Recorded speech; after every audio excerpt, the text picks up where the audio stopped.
Bueno, continuamos y vamos a repasar cómo se perdió la perspectiva del pacto en esto que estamos viendo sobre la desmitificación, en este caso de la figura de Satanás.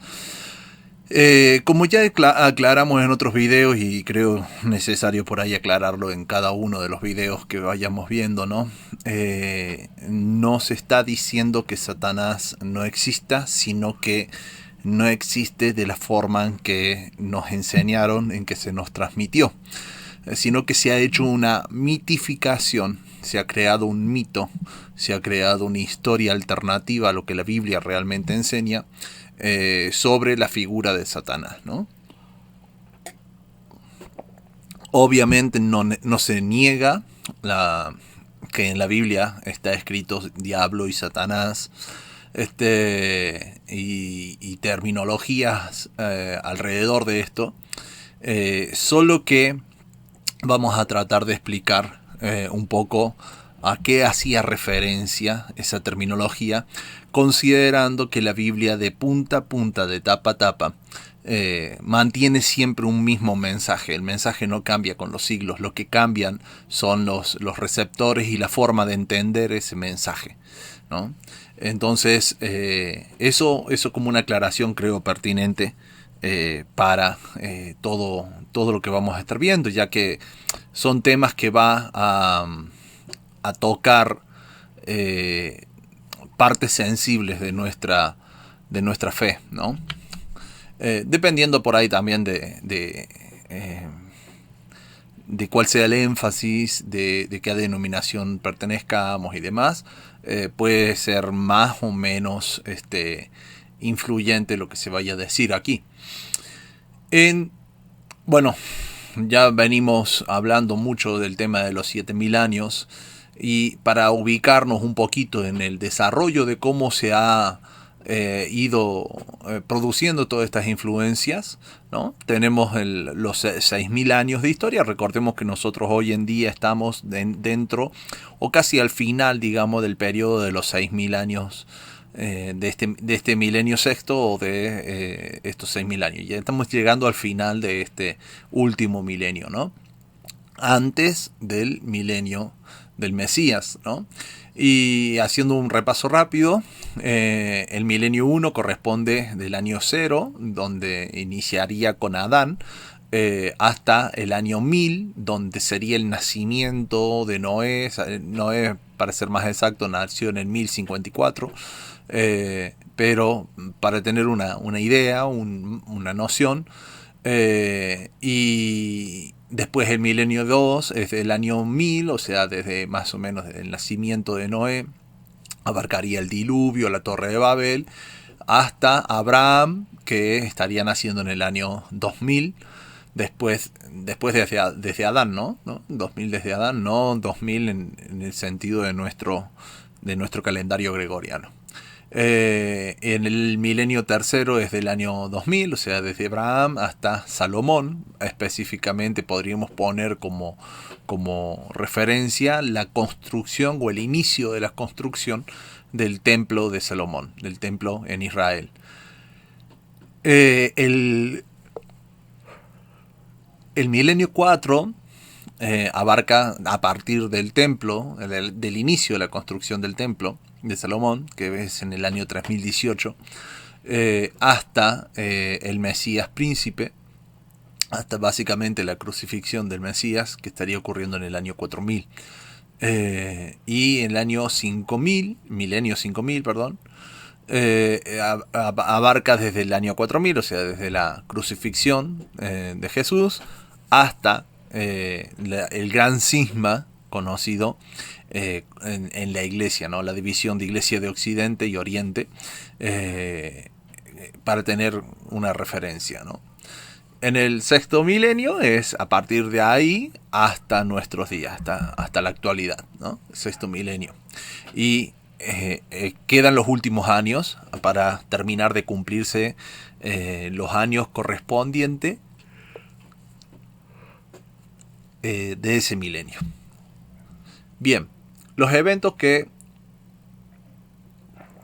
abarcan estos tiempos y que fueron claves en la distorsión, ¿no? Desde el año 0 al año 1000 tenemos la revelación original, o sea, esto es la cosmovisión y el conocimiento que tenían Adán y Eva en el jardín del Edén. Esto es la revelación original y que fue distorsionada por causa del pecado, donde ellos adquieren conciencia y tienen que hacer los sacrificios. Ese conocimiento original es vedado, se le pone un velo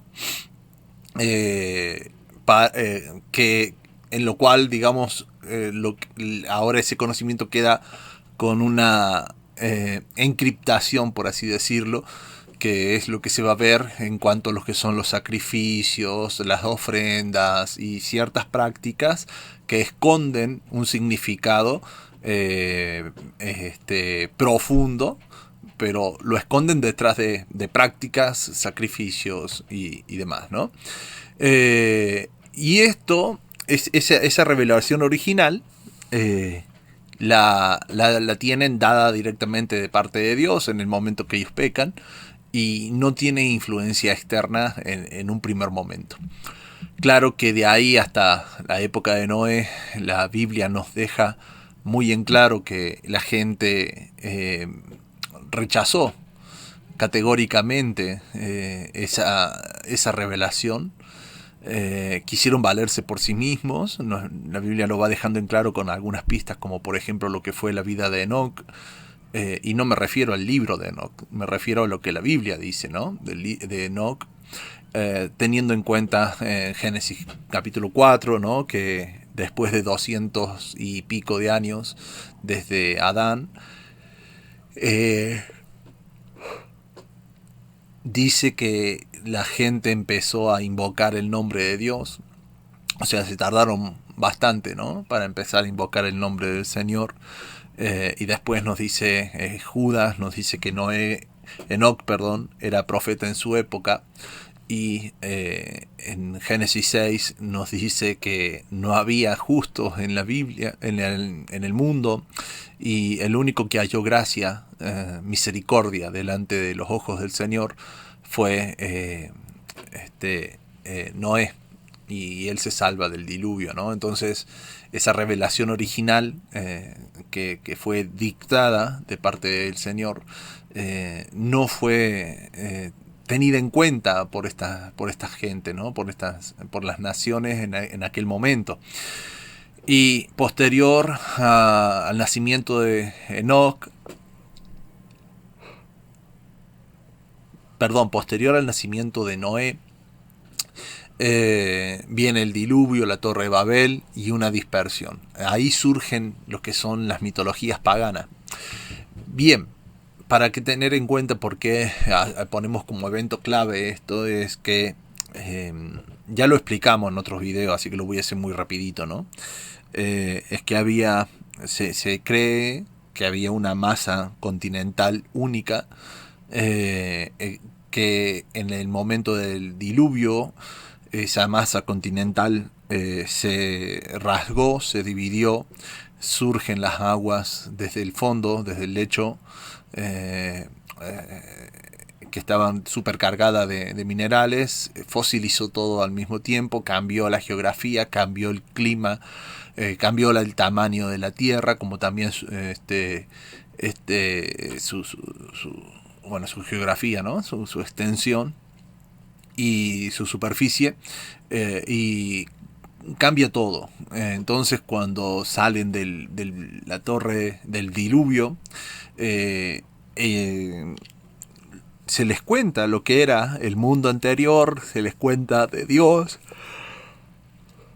se les cuenta de Adán, de Matusalén, se les cuenta de Enoc, y al no tener una comparativa, al hablárseles de un mundo tan distinto, y no tener una comparativa en el momento, es lógico pensar de que esas historias vayan tomando un tono diferente al que realmente era, ¿no?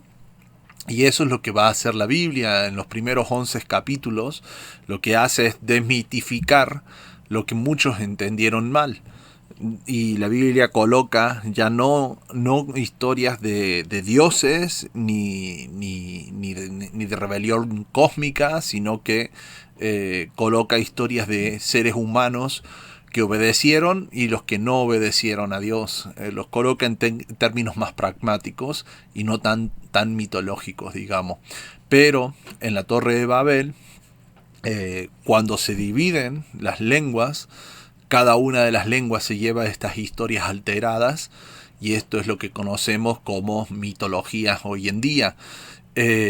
Y estas mitologías tienen, al tener un origen en común, una historia base en común, bueno, es lógico que todas estas mitologías se parezcan entre sí, ¿no? Es entendible que suceda de esa forma. Pero el hecho de que se parezcan entre sí no hace a que sean verdaderas. Y ahí es donde entra la Biblia a contar la historia tal cual fue, aunque lo hace en los primeros 11 capítulos, y lo hace de forma muy global, muy generalizada y muy resumida. Son 2000 años de historia contadas en apenas 11 capítulos, ¿no? Es como dar un pequeño resumen de 2000 años de historia en el transcurso que llevas a alguien de un punto A a un punto B con el auto, supongamos. Es muy, muy breve, pero que da el marco para que esa persona por lo menos sepa cuál era la verdad, y a partir de ahí ya tenga todo si quisiera ahondar un poco más, ¿no? Esa sería la intención en cuanto a la Biblia. A partir del año 2000 en adelante, bueno, esos 2000 años posteriores, que sería del 2000 al 4000, es prácticamente todo lo que nosotros tenemos en el Antiguo Testamento, ¿no? Entonces ahí sí ya entra la Biblia con muchos más detalles, porque se va a centrar en la historia que nos va a contar. Va a ser central para el trabajo que Dios va a hacer en toda la humanidad, ¿no? Los primeros 1000 años habla de la formación de Israel, Dios viendo esa distorsión que se ha creado de su imagen, de su historia, de sus profecías y de lo que él hizo. Dios llama a Abraham y por medio de él forma un pueblo y lo va a instruir a ese pueblo, para que ese pueblo sea de ejemplo a las demás naciones y les recuerde a las demás naciones que esos mitos no son nada, sino que el que importa es Dios, ¿no? Y ahí tenemos la formación de Israel. Se entrega la Torá en el año 2538 y se comienza la construcción del templo en el año 3018 desde Adán. Eso en cuanto a lo que es teología bíblica pura, ¿no? En los siguientes 1000 años se va a perfeccionar, digamos, o se va a crear lo que podríamos decir la teología o la parte escatológica bíblica, pero a su vez va a haber muchísima distorsión en lo que Dios entregó en el milenio anterior a la salida de... En realidad no llega ni a ser el milenio, porque la entrega de la Torá se produce en el año 2538, y para el 3018 ya teníamos la base teológica para todo lo que después va a distorsionarse, ¿no? Entonces llega en el siguiente milenio, a mediados de este milenio, el dominio persa, o sea, Asiria se lleva gran parte de la nación de Israel, que son las 10 tribus. Babilonia se lleva la otra parte, y cuando los persas conquistan Babilonia, los israelitas quedan bajo el dominio persa, ¿no? Y ahí entran a mezclarse con el zoroastrismo, y posteriormente cuando ellos vuelven a Jerusalén, se mezclan con los griegos, aunque no tienen tanta mezcla así, más bien ahí más bien son mezcla de metodologías de estudios y cosas por el estilo, no tanto de ideas, sino de métodos con los griegos, pero sí de ideas con los zoroastros. Eh, la, Más bien los griegos, la influencia de los griegos no queda en el judaísmo, sino que después se traslada al cristianismo. Y el zoroastrismo es lo que queda principalmente en el judaísmo, ¿no? Y esto vamos a ir hablando, ya hablamos un poquito del platonismo, de los daimones, ¿no? Y de lo de que fue el libro de Enoch, hablamos, así mencionamos el tema de los jubileos también. En los siguientes 1000 años, que podríamos decir que es el milenio del cristianismo, ¿no? Porque aquí ya la nación de Israel fue nombrada Filistina, los judíos fueron dispersos, fueron masacrados, se destruye el templo y Roma se vuelve cristiana y la iglesia cristiana pasa a ser de estatus gubernamental y con gran poder en todo el mundo conocido, ¿no? Acá es donde surgen los padres de la iglesia, y estos padres de la iglesia que hablaban en contra del judaísmo, más bien de los judíos, empezaron ellos a sacar sus propias hipótesis, y esas hipótesis no siempre fueron las correctas, ¿no? Y ahí viene una nueva distorsión del texto hasta lo que fue la gran apostasía, ¿no? En el último milenio, que es el milenio que estamos transitando hoy, se intentó volver atrás con muchas distorsiones que se habían hecho, que es lo que conocemos como las reformas, no solo la de Lutero, sino la de todos los llamados pre-reformadores, ¿no? Y se intentó, digamos, volver a la esencia misma, que era escritura y solamente escritura. Sin embargo, se reformaba solo algunas partes, solo las partes que políticamente eran más agradables de manejar, por así decirlo, ¿no? No se reformó el texto por completo, no se hizo un análisis profundo de cada parte, de cada tradición que se tenía, sino cosas puntuales que permitieron que se haga. No se hizo en realidad una reforma, se le llama así, se le llama reforma protestante, pero en realidad no se hizo una reforma. Lo que se hizo fue una separación, ¿no? Se intentó reformar, pero se hizo en realidad una separación. Posterior a eso, cuando surgen todas las que son el protestantismo, iglesia luterana, anglicana, etcétera, ya para el 1800 más o menos, 1900, surge el pentecostalismo, y ya vamos a estar hablando un poco sobre esto, de cómo se da, cuál fue su trasfondo y cómo es que se fueron originando de las ideas pentecostales que tan controversiales son. Y se lo dice a alguien que se crió dentro del pentecostalismo. Y el despertar de las 10 tribus perdidas al mensaje del Mesías. Bien, comencemos hablando del periodo persa. Ya estuvimos hablando bastante de los otros periodos. Empecemos hablando del periodo persa, del 539 a.C. al 332 a.C. Este sería el origen real del dualismo, que en esto que estamos analizando nosotros respecto a la figura del diablo es central. La ideología persa, básicamente todo lo que nosotros conocemos y lo que entendemos del diablo no viene tanto de la Biblia, sino que viene principalmente del entendimiento persa, ¿no? Y este dualismo al que estamos haciendo referencia era esto de el bien y el mal, ¿no? El conocimiento del bien y el mal. ¿Por qué los persas influyeron más que los babilónicos? Bueno, esto es una pregunta válida en el caso de que entendamos que Israel fue llevado a Babilonia por los babilonios y los persas vinieron después, ¿no? Entonces, de los babilonios, ¿qué sacaron? De los persas, ¿qué otras cosas sacaron, ¿no?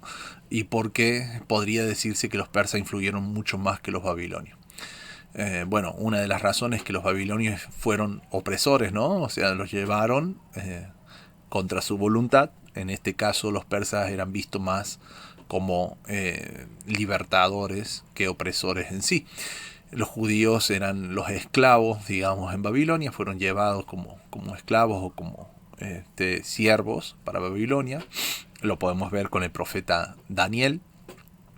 Los profetas Isaías, Jeremías construyen muchos de los mitos babilónicos, pero no los adoptan ellos, no lo hacen parte de sí mismos. Aunque Babilonia también tuvo influencia en Israel. O sea, fíjense nomás en el calendario y en el calendario israelita actual.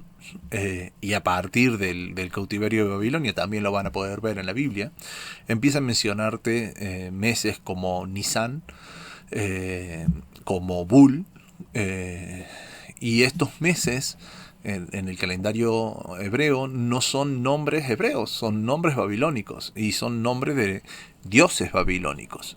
Entonces, influencia obviamente sí las tuvieron de los babilonios, pero la influencia más profunda viene del lado de los persas. Claro, los persas eran más benevolentes con ellos. Ciro fue catalogado como siervo del Señor y fue el que liberó a los judíos de la opresión babilónica porque derrota a Babilonia.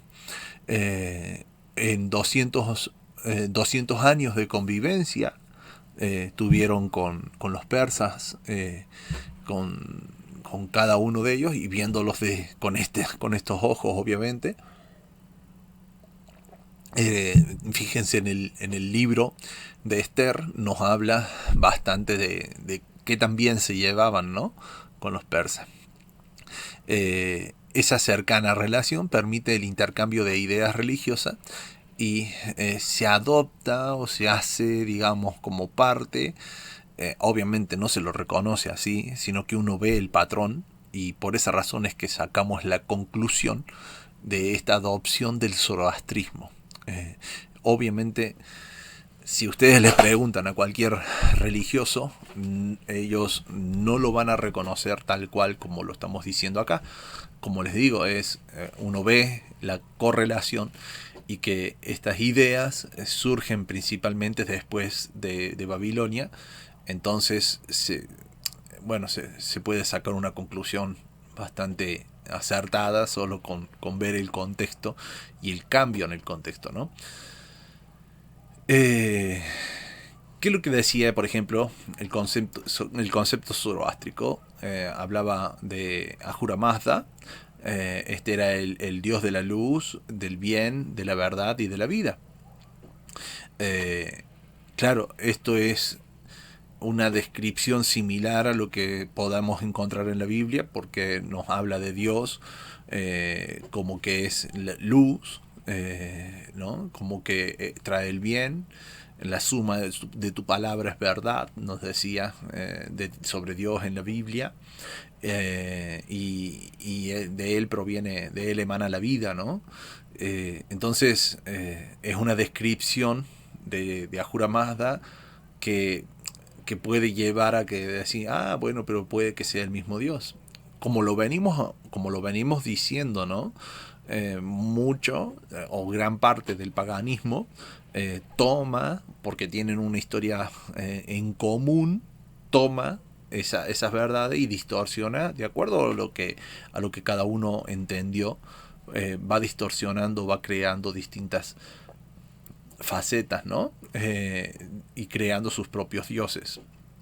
En el concepto del zoroastrismo hablaban del Angra Mainyu, que es, digamos, como el contrario a la Ahura Mazda, el contrario a Dios. Es el dios de las tinieblas, del mal, de la mentira, de la muerte, y es independiente. No es un siervo de Dios, sino que es el rival de Dios, por así decirlo. Y sí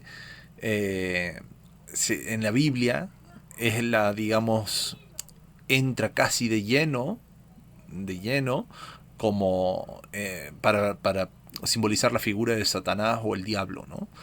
Eh, si alguna vez se preguntaron por qué en el Antiguo Testamento prácticamente no tienen ni referencias directas al diablo, eh, ni nadie que reprenda nada, y en el Nuevo Testamento sí, bueno, es porque eso mismo que nosotros después, a ver, muchas de las cosas que el cristianismo hace hoy en día, como el reprender demonios o orar por un enfermo para que sane o cosas por el estilo, creemos que inicia con el cristianismo en sí, ¿no? O inicia con Jesús. Y no era así. Eso era práctica de los rabinos, están registradas, los tienen registradas incluso en el mismo Talmud, esas prácticas. La diferencia es en la magnitud en cómo Jesús lo hizo, es que ahí ellos vieron el apoyo realmente de Dios para con él y para entenderlo como el Mesías en sí, ¿no? Entonces esto que se convierte en Satanás, este pensamiento de adoptar el Angra Manyu, ¿no? Y adoptar ese concepto y aplicarlo a Satanás, creando ya no aplicando la palabra de forma descriptiva de una función, sino aplicar la palabra para hablar de alguien, ¿no? Hablar de un ser, en este caso del Angra Manyu, nombrado como Satanás o Diablo, y que es el que hace todo, toda una lucha espiritual contra Dios y como una lucha entre dos reinos. Este dualismo radical que tenía el zoroastrismo, que serían estos dos poderes independientes que luchan de forma constante, es parte de lo que se transmite al, a la ideología de la época, del contexto social donde viene a estar Jesús, Yeshua, y que posteriormente va a adoptar el, este, el cristianismo. Sobre todo lo va a adoptar cuando se romaniza ese cristianismo, ¿no? Cuando el cristianismo se hace parte del imperio, el imperio tenía mucho de esto del zoroastrismo y mucho mitraísmo, y se va a mezclar ahí junto con las ideas griegas. Entonces, entra este dualismo como una idea de Dios versus Satanás, y eso es lo que adopta, entra en la cosmovisión cristiana, me refiero, ¿no? Como en la cosmovisión bíblica, no en la cosmovisión bíblica que Dios establece, sino la que en la forma en cómo la gente va a entender la Biblia después de este contacto, ¿no? Los ángeles y demonios, la forma de entender los ángeles y demonios del zoroastrismo, son básicamente lo que nosotros entendemos hoy en día. Los ángeles son los sirvientes de Dios y los demonios son los sirvientes de Satanás, del Angra Manyu. Y esto es lo que va a transmitirse, y hasta el día de hoy hay gente que sigue haciendo estudios de jerarquías angelicales y demoníacas por palabras sueltas que tenemos en el Nuevo Testamento o interpretaciones de parte de ellos y nada más. Como por palabras sueltas me refiero a como cuando el endemoniado gadareno dice que es legión, y a partir de ahí se hace toda una teología sobre eso, y confiemos en que sea revelación de parte de Dios y no imaginación de esa persona, ¿no? Y la idea del Salvador, del zoroastrismo, que es también muy similar a lo que la Biblia nos va contando, que les decía que nacería de una virgen al final de los tiempos. Y esto podríamos hablar de que es una comparación a las expectativas mesiánicas que tenían los discípulos en la época de Yeshua, ¿no? Cuando ellos esperaban que ese Salvador sea como en el zoroastrismo decía, ¿no? Que iba a ser un Salvador militar, que iba a levantar de nuevo la nación y todo lo demás, como la misma expectativa que tenían los discípulos antes de entender realmente la función del Mesías, ¿no?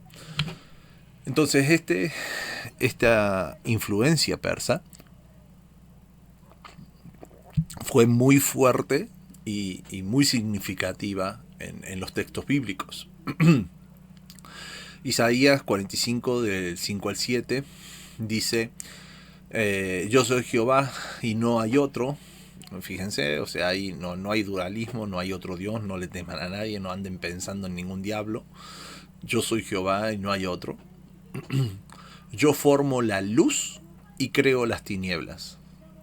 Fíjense ahí, porque siempre pensamos en un Dios de la luz y un Dios de las tinieblas, aunque no lo digamos de forma tan directa, pero las enseñanzas que se transmiten en el cristianismo suelen ser así: Dios en la luz, Satanás en las tinieblas, ¿no?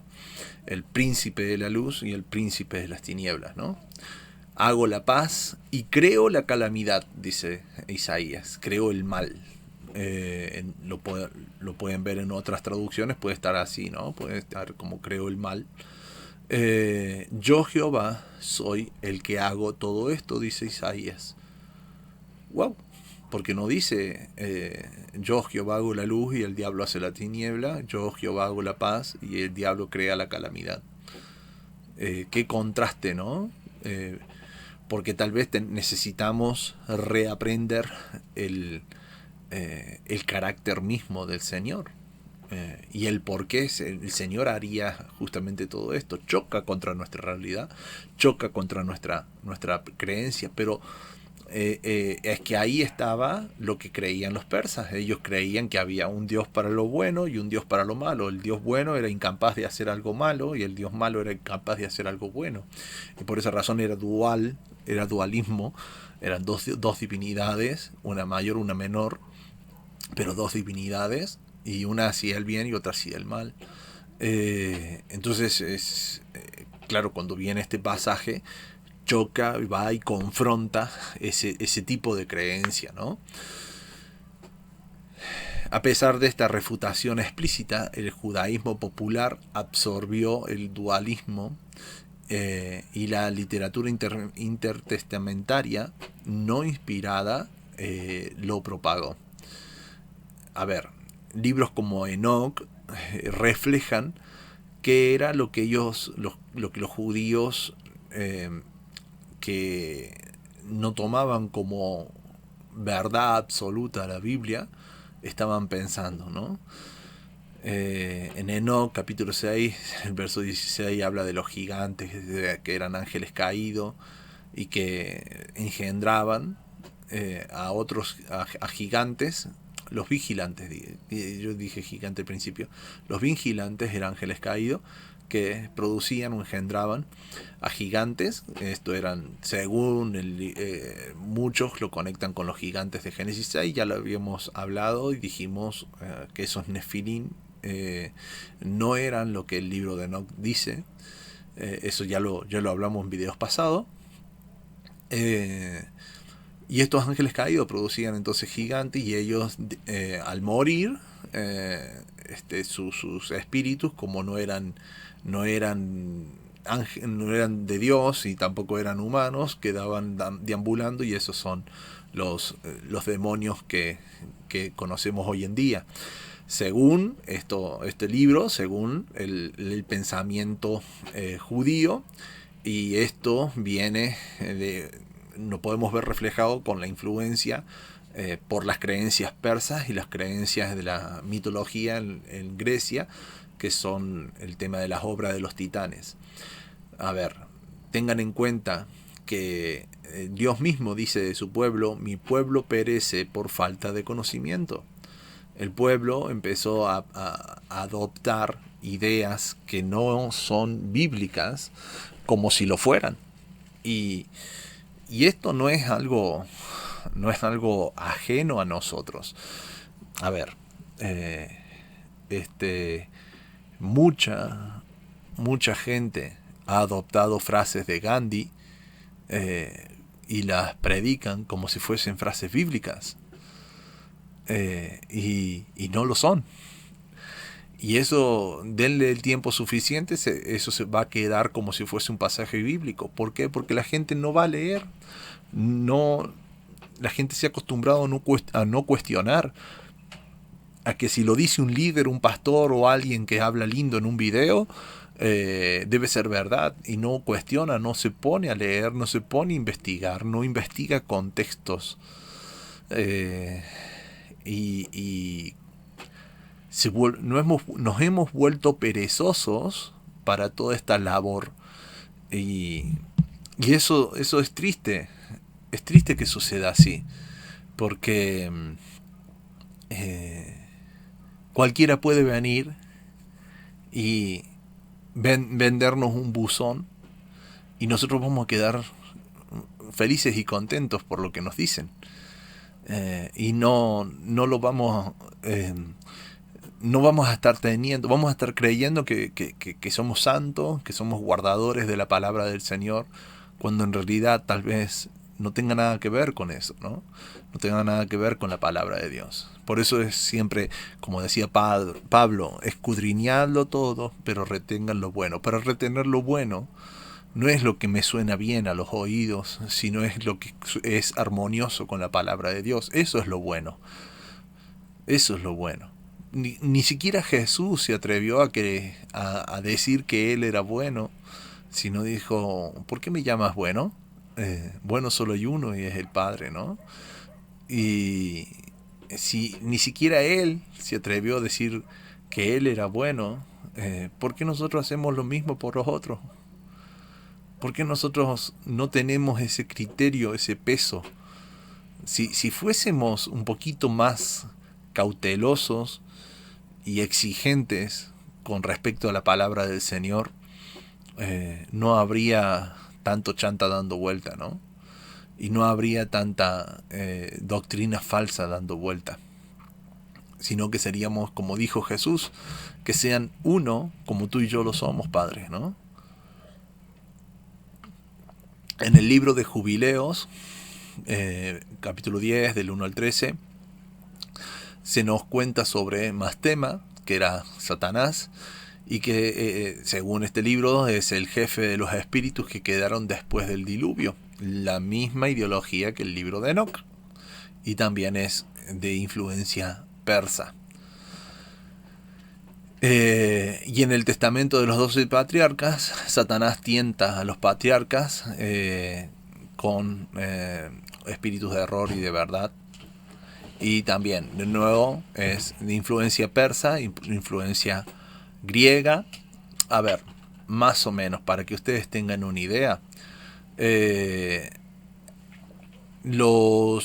la película de Enoch que hizo Russell Crowe, donde esas rocas gigantes ayudaban a Enoch a construir el arca, y que después de ayudarle a construir el arca parecían como que eran perdonados y ascendían nuevamente al cielo. Se refería a esto, a esta misma ideología, y tal vez haya alguno por ahí diciendo, no, pero el libro de Enoch no dice esa parte. El libro de Enoch te da todas las bases para eso, y el resto de la tradición lo justifica. Entonces tengan cuidado donde están poniendo su fe, porque esa película fue muy condenada por los cristianos cuando se les pone enfrente lo que una forma de la creencia de ellos, ¿no? Y la mayoría no saben ni siquiera de dónde surgieron. Cuando el cristiano que no ha leído el libro de Enoch ni de Jubileos creen en los demonios, pero no saben ni siquiera de dónde surgieron los demonios. Si explicáramos un poquito de dónde salen, la única explicación que hay desde el mundo cristiano popular sería de que Satanás era un ángel de gran prestigio, por así decirlo, y tenía a su cargo muchos otros ángeles.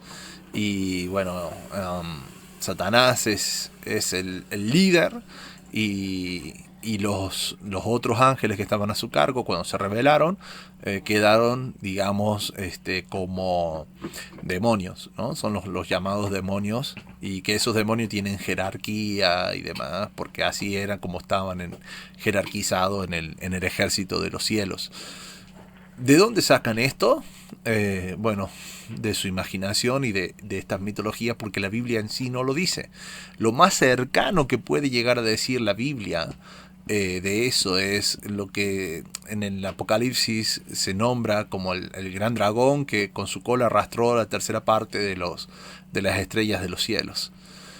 Y de ahí es que se arma mucha de esa teología, con versos como Isaías 14, Ezequiel 28, y se van mezclando versículos, pero que son versículos que hablan de otra cosa. No hablan de Satanás, pero sí se los atribuye a Satanás a esos versículos. Entonces ya vamos a ir a cada uno de ellos para que podamos ir entendiendo de que en realidad no están hablando de este tema. Lo primero que podemos hacer es saber de dónde salieron estas ideas. Todos estos libros no son tenidos como inspirados. Hay gente que insiste en que sí, pero bueno, no entraron en el canon bíblico por justas razones, ¿no? El Tanaj, no, miren, se hicieron dos cánones. Uno es el canon bíblico judío, y después, por así decirlo, el canon cristiano. Eh, y ninguno de los dos entendieron que estos libros eran inspirados. Hoy en día se están queriendo decir que es una verdad oculta y demás, pero solamente podemos verlo como verdad si nosotros miramos las cosas bajo la perspectiva de la influencia del pensamiento griego y persa antiguo. No necesariamente no se alinea con lo que la Biblia va contando textualmente. No hay forma de alinearlo. El cristianismo primitivo toma como autoridad lo que se ha establecido en el Tanaj. Principalmente el cristianismo toma como en el Antiguo Testamento lo que se tradujo en la Septuaginta, la Biblia de los 70 que habíamos mencionado, y toma eso como autoridad, y posteriormente, bajo la misma influencia de pensamiento, de este pensamiento que quedaba dando vuelta en el aire, se crean doctrinas que fueron incluyeron ya la distorsión, pero la distorsión en cómo leer el texto. El texto quedó original, pero sí quedó la distorsión en cómo lo leían, en cómo lo interpretaban. En el periodo griego, posterior a los persas, ya que los griegos son los que derrocan o conquistan Persia, en el periodo griego, en el 332 hasta el año 63 a.C., viene el periodo del platonismo y los daimones.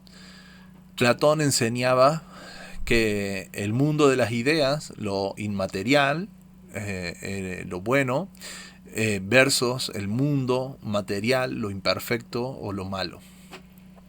Los daimones son seres intermedios entre dioses y hombres, podían ser buenos o malos. Generalmente en el cristianismo no se tiene a un daimones como algo bueno, a un demonio como algo bueno, sino solamente malos, ¿no? Pero en aquel entonces los daimones eran neutrales y podían responder de forma buena o haciendo algún mal. De estos conceptos, lo que fue adoptado por los padres de la iglesia es que ellos identificaron a los dioses paganos con demonios malignos. Esto lo hace, por ejemplo, Justino Mártir o Tasiano, y desarrollan una jerarquía de ángeles caídos. Orígenes, Irineo hacen este aporte. Ellos introducen el mal como carencia de bien, privación, no sustancia. Es algo, digamos, un mal platónico, no bíblico, la carencia del bien. Interpretan a los demonios del Nuevo Testamento como seres personales rebeldes, ¿no? Esto es el aporte que hacen los padres de la iglesia. Bueno, obviamente para ellos los conceptos no eran tan distantes, porque ellos eran, la gran mayoría eran filósofos. Venían con el pensamiento griego ya incorporado en su chip, ¿no? Y en el Nuevo Testamento se utiliza mucho de esta terminología griega, como para que nosotros tengamos una idea.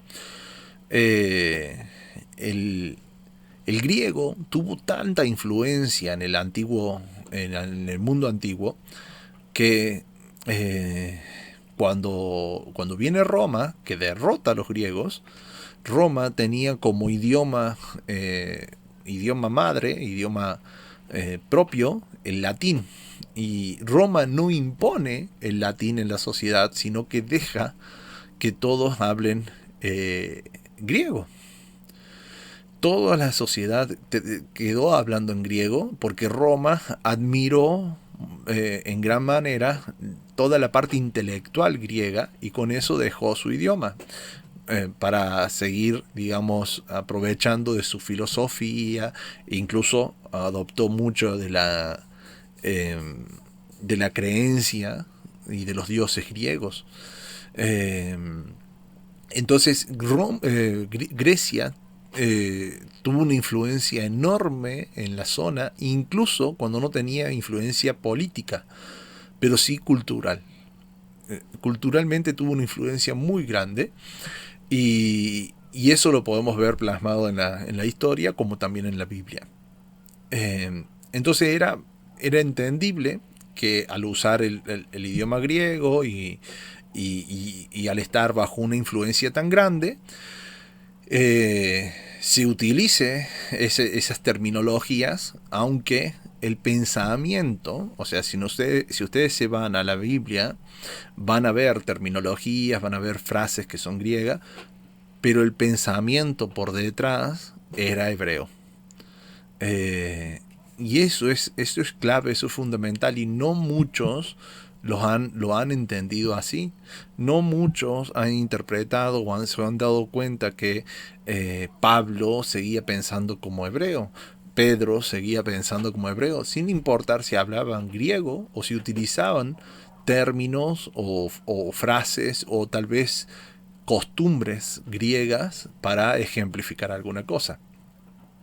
El pecado, por ejemplo, nos dice Marcos 7 del 21 al 23, que viene desde el corazón, no se lo atribuye a alguien más. La Torá dice en Romanos 7:14, es espiritual, no es algo ajeno a Dios, hacia nuestro espíritu.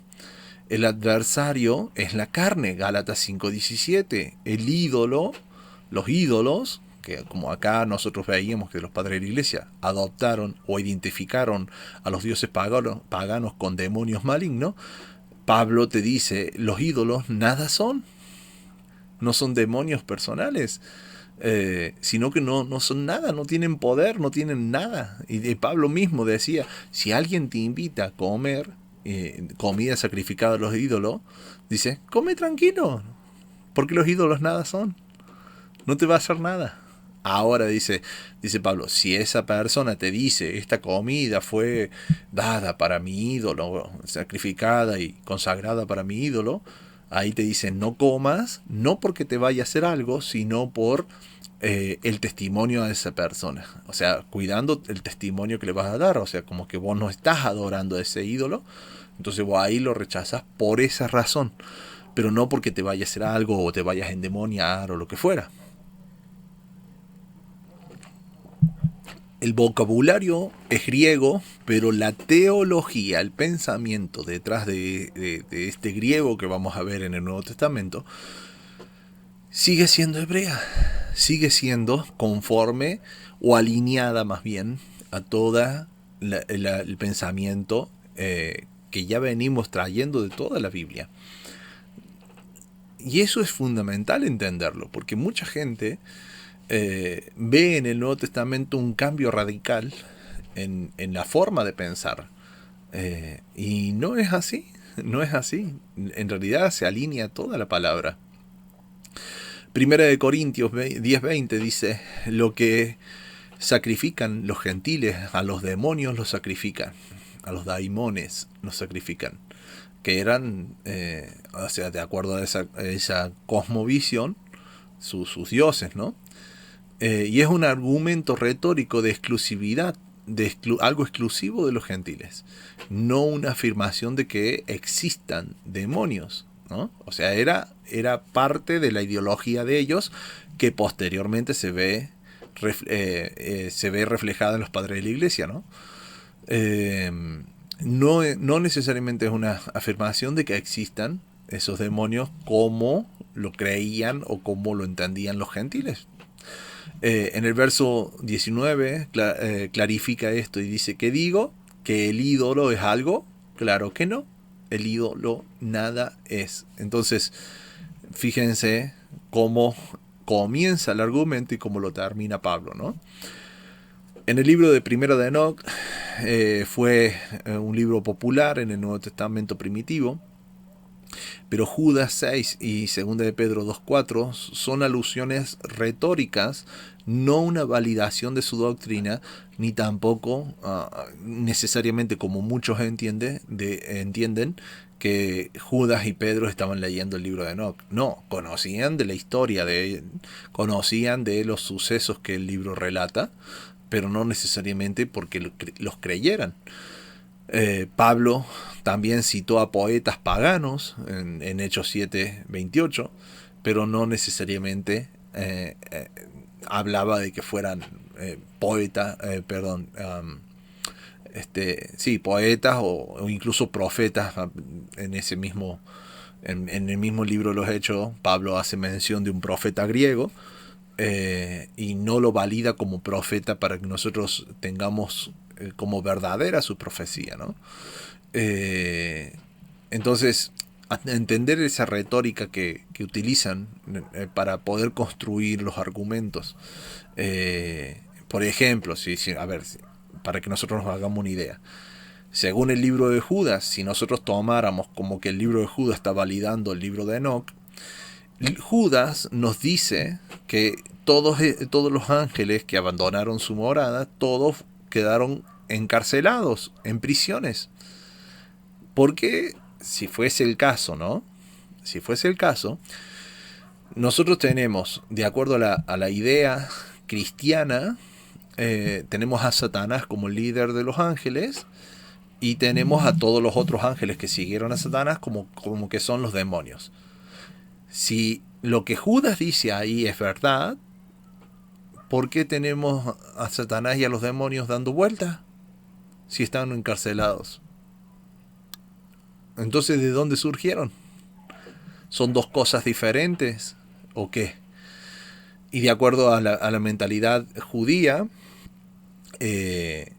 esos ángeles abandonan su morada, vienen a la tierra, tienen hijos y demás, y después ahí ellos dan un marco explicativo, porque se supone que esos ángeles quedan en las prisiones, y los hijos de ellos al morir son los demonios que nosotros vemos. ¿Cuál es el problema con esta? Que el líder de los ángeles es el que hoy en día se conoce, de acuerdo a la mentalidad judía, el líder de los ángeles es el que hoy en día se conoce como Satanás. Y nuevamente va a encarcelar Dios a todos los ángeles menos al líder. Tampoco tiene sentido eso. Entonces vemos que hay contradicciones aparentes porque la Biblia se contradiga, no, porque nosotros hemos malinterpretado y hemos creado un mito, una ideología, una doctrina alrededor de cosas que la Biblia en realidad no está diciendo, sino que simplemente sacamos pasajes de contexto. y no nos esforzamos lo suficiente por entender la totalidad del pasaje. El periodo romano y los padres de la iglesia del siglo I al siglo IV después de Cristo. Justino Mártir, del año 100 al 165 después de Cristo, identifica a los dioses paganos con demonios malvados y desarrolla la teoría de que los ángeles de los ángeles caídos, que es lo que explicaba recién, sobre el libro, tomada más bien o entendida desde el libro de Enoch. Fíjense que los mismos libros que se consideraban apócrifos o no inspirados, y estos los toman para hacer la teoría de estos demonios malvados. Y es considerado un padre de la iglesia, ¿no? Traciano, del 120 al 180 después de Cristo, en su discurso a los griegos, dice que los demonios son ángeles caídos que engañan a la humanidad, lo mismo que habla el libro de Enoch, Jubileos y demás. Irineo de León, del 130 al 202 después de Cristo, sistematiza la guerra espiritual. Satanás es el enemigo de Dios, los demonios lo sirven y crea un primer sistema demonológico completo. De ahí surge lo que es la demonología, que posteriormente, para la Edad Media, va a plasmarse en lo que hoy se conoce como el infierno de Dante, con todas esas jerarquías demonológicas que surgen en esta época, ¿no? Orígenes, del 184 al 253 después de Cristo, introduce, acá viene la formación del pensamiento cristiano actual, 200 años después de Cristo. Fíjense, introduce Isaías 14 y Ezequiel 28 como referencias a Satanás. Antes se entendían como sátiras de reyes humanos, que textualmente es lo que dice la Biblia. Textualmente dice eso la Biblia. Pero acá se le da una interpretación extra que la Biblia no da. Se desarrolla la caída original de Satanás por medio del orgullo. Y el orgullo es una de las marcas principales de nuestra carne, de nuestra carnalidad. Tertuliano, del 155 al 220 después de Cristo, se populariza la idea de que Satanás tiene ángeles que lo siguen. Los cristianos renuncian a Satanás en el bautismo. Algo que no tiene absolutamente nada que ver, o al menos no de la forma en cómo se presenta, el bautismo en sí. El bautismo es unirnos a la sangre del Mesías. Y ese unirnos a la sangre del Mesías se hace por medio de obediencia, y la obediencia es renunciar o dejar de lado nuestra carnalidad, o sea, el obedecer a nuestra carne. Eso es. Si dejamos de pecar, dejamos de obedecer nuestra carne. Y obedecemos a Dios. Eso es en sí el bautismo. No es algo que yo estoy renunciando a un ser impersonal, ¿no? A un ser que es contrario a Dios, sino a mi tendencia, que es contraria a Dios. La tendencia de hacer el mal, la tendencia de obedecer mi carne. El problema crítico es, con todos estos autores que leían la Biblia en griego, la Septuaginta, con presunciones platónicas y dualistas, porque era parte de su formación griega antes de ser cristianos, era parte de su filosofía, de lo que ellos estudiaron antes de llegar al cristianismo. Claro, cuando llegan al cristianismo, leen los términos griegos, ¿no? Leen todo escrito en griego, ellos ven que este Dios nuevo que ellos adoptaban les daba, en teoría, les estaba dando la explicación para muchas cosas que ellos ya habían venido estudiando. Estaban supuestamente afinando o trayendo sus creencias paganas y la estaban santificando en la fe, ¿no? Eso en sí es más o menos el proceso que ellos hicieron. A ver, para que ustedes tengan un ejemplo más actual. Está el líder de una iglesia de Dios, si mal no recuerdo, en Corea del Sur, Chung Gi-cho. Este Chung Gi-cho, su pasado era budista, y dentro del budismo ellos ejercitaban mucho el tema de la fe.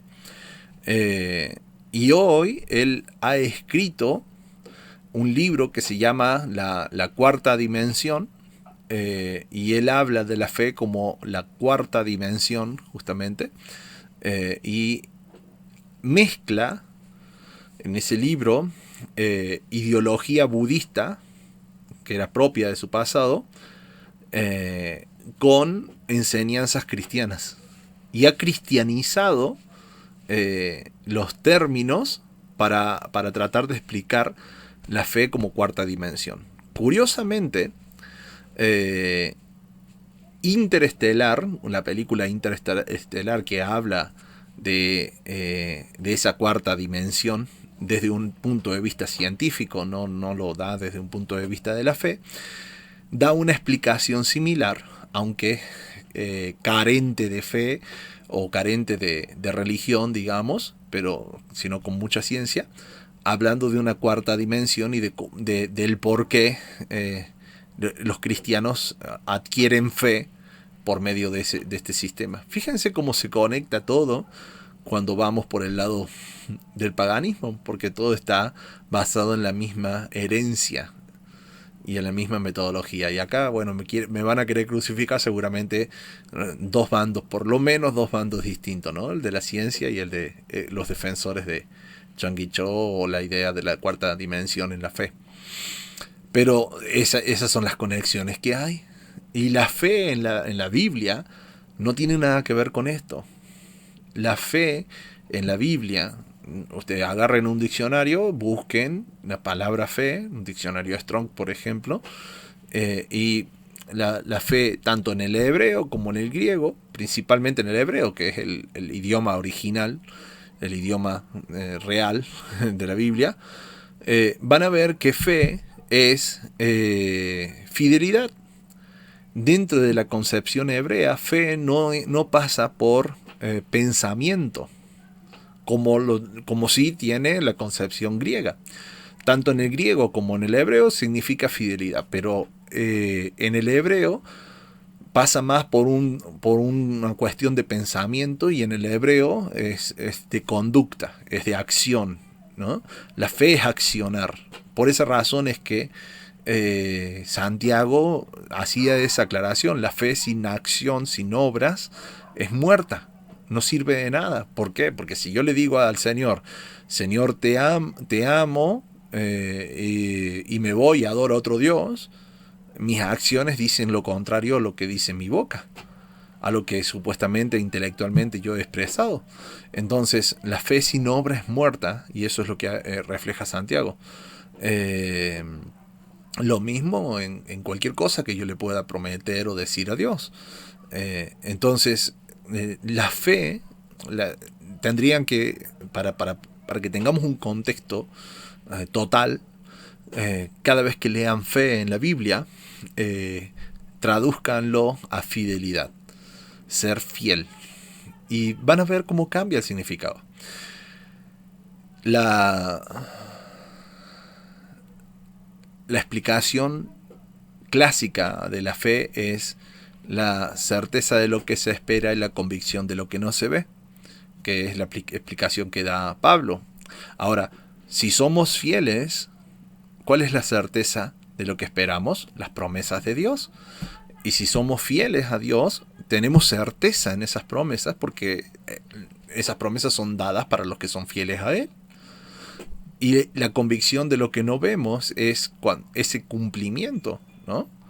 Que Pablo, por ejemplo, hablaba de los héroes de la fe en Hebreos 11, y decían que todos ellos eh, recibieron la promesa y caminaron como hacia la promesa, como tocándola, como viéndola, pero aunque aún no estaban ahí, ¿no? Abraham caminó como que era dueño de la tierra, aunque todavía no lo era, sino lo fue su descendencia. Y así cada uno de ellos, ¿por qué? Decía Pablo, porque todos la recibiremos en el mismo momento para que nadie se nos adelante. Esa es la convicción de lo que nosotros esperamos.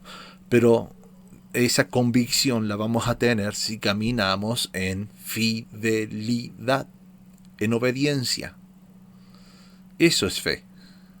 Y es muy diferente a lo que a la cuarta dimensión. Es muy diferente a los conceptos. La cábala. Dentro del judaísmo se ha desarrollado lo que se conoce como la mística judía, que es la cábala, que, bueno, es extenso, tendría que hacerse un video solo de lo que es la cábala, ¿no?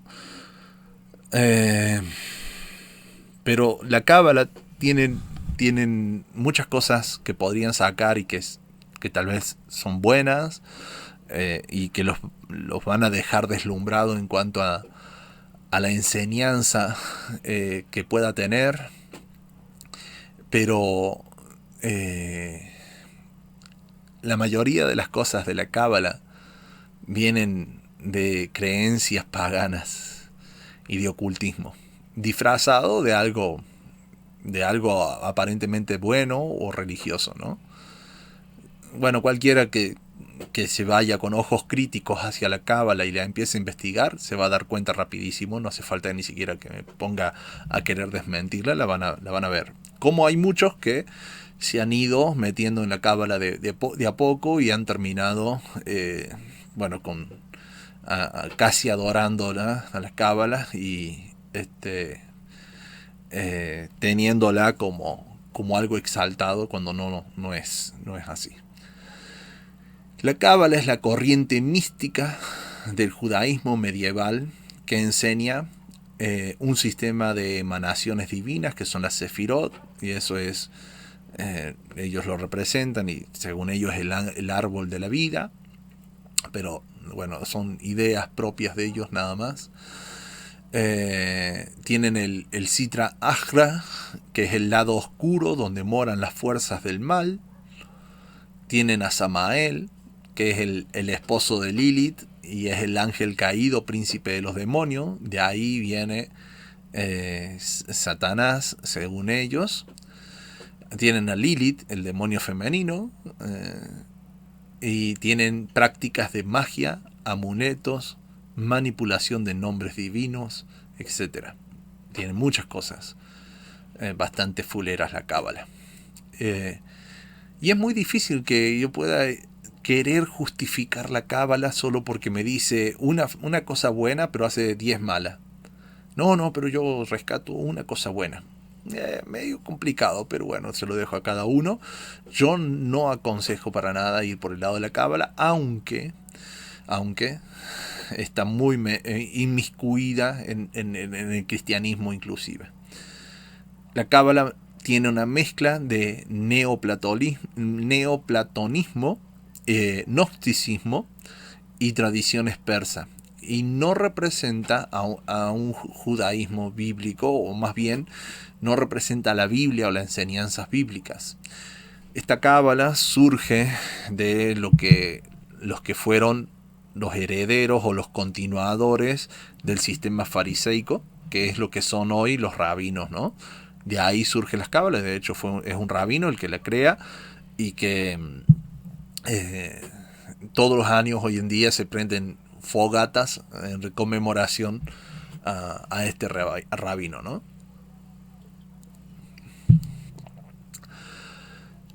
Esta cábala influye indirectamente en la demonología cristiana a través del Renacimiento. Acá lo pueden ver con Pico de la Mirandola o Reuchlin.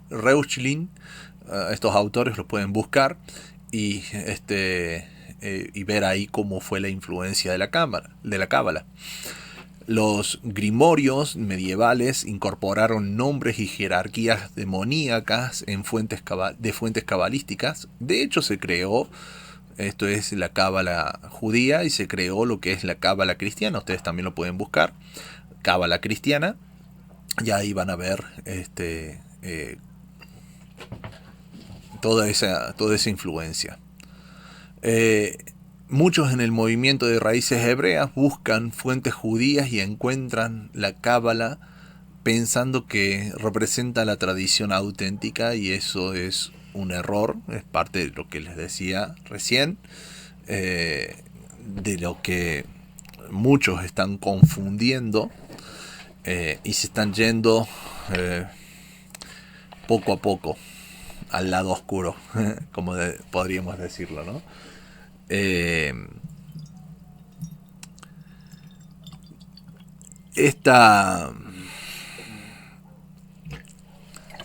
Hay gente que cree poder manejar, digamos, la parte buena y la parte mala al mismo tiempo de este sistema, y que cree que puede, digamos, separar lo bueno de lo malo.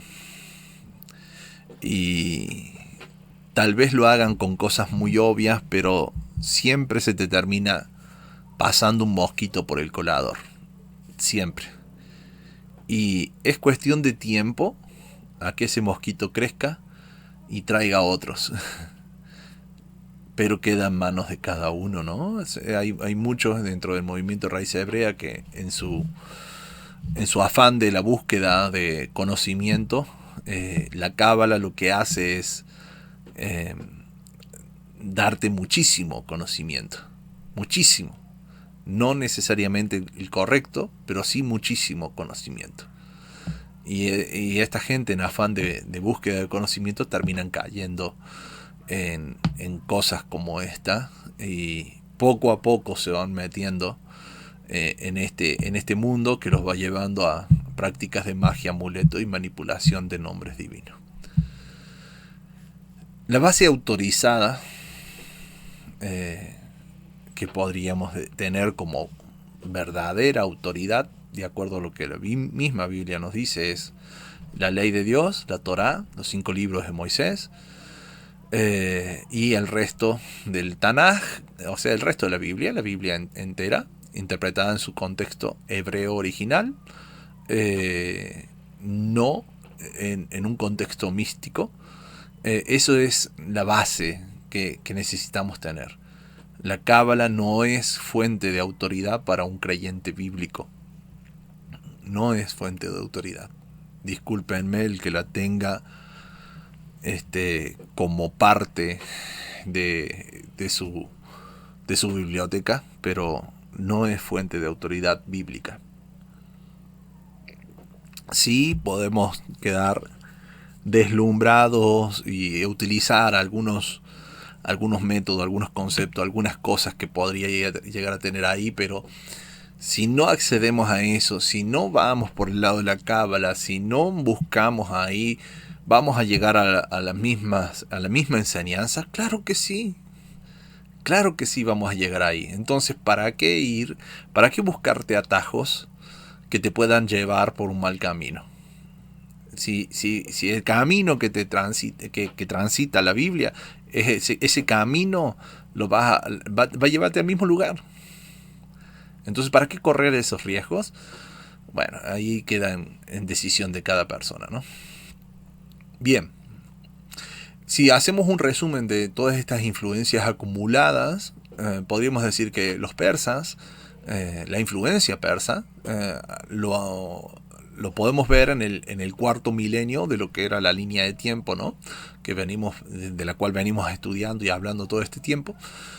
Ahí tenemos en el cuarto milenio la influencia del zoroastrismo, donde el principal concepto, porque no es el único, pero es el principal concepto que podríamos decir que se adopta del zoroastrismo, es ese dualismo del bien versus el Dios del Dios del bien versus el Dios del mal, o Satanás como enemigo de Dios y los ángeles caídos. Y bueno, no es bíblico. Isaías 45, que leímos recién, nos habla de que no es así.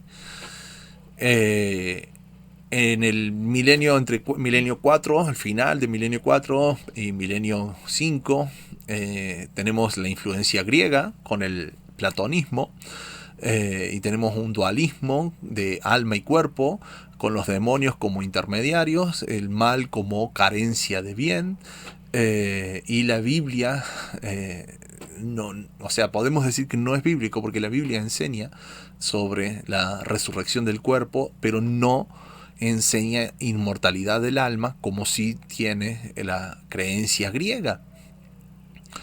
El periodo intertestamentario en el milenio 4 también, este milenio es clave para todas estas cosas. O sea, desde que ellos salen de Babilonia hasta Jesús, ese es el periodo intertestamentario. Más siendo más específico todavía, estamos hablando desde el libro de Malaquías hasta el libro hasta el Nuevo Testamento, hasta que viene Jesús, ¿no? Todo ese periodo es el intertestamentario, y ahí la influencia principal ha tenido el libro de Enoch y los jubileos, que se suma a todos estos otros que ya hablábamos antes, donde habla de los ángeles caídos, los demonios como espíritus de gigantes, o los mismos ángeles, en todo caso, dependiendo de quién de dónde lo saquemos, y a Mastema como jefe. Y esto obviamente se ha descartado por completo. Hoy en día está resurgiendo el apoyo con esos libros, pero son libros apócrifos, siempre tenidos como no inspirados y excluidos del canon bíblico. En el periodo romano, que habíamos dicho que, miren, comparte prácticamente el mismo periodo con Grecia, porque aunque los romanos le quitaron el imperio a los griegos, la influencia griega estuvo prácticamente par a par con los romanos, porque los romanos adoptaron todo eso, ¿no?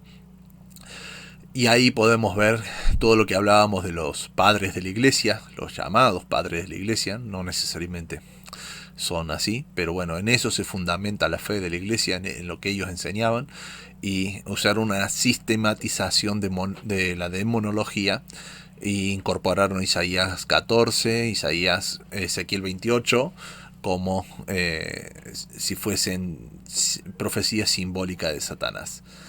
¿Es bíblico? No, claro que no. Es una lectura anacrónica, sin contexto hebreo, solo basándose en ideas preconcebidas del mundo grecorromano.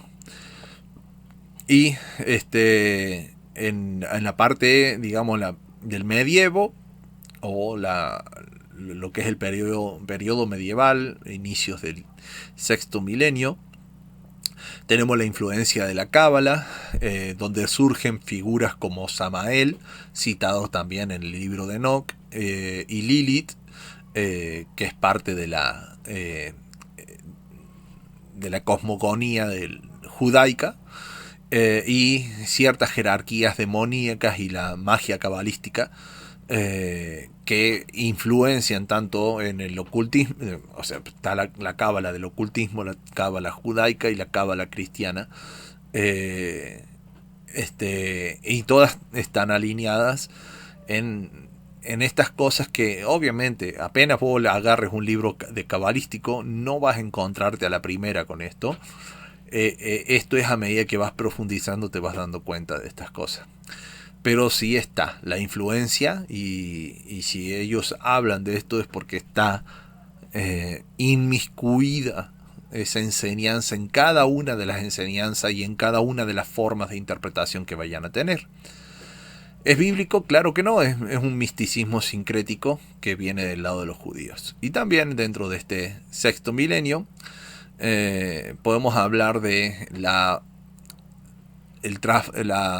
del pentecostalismo o el surgimiento del pentecostalismo, que en esto, bueno, a medida que lo vayamos desarrollando más adelante, me van a poder entender mejor el por qué le pongo contrafondo animista, donde se hace una guerra espiritual contra demonios personales y posesión como explicación de pecado y enfermedad. Este tipo de pensamiento es un pensamiento animista.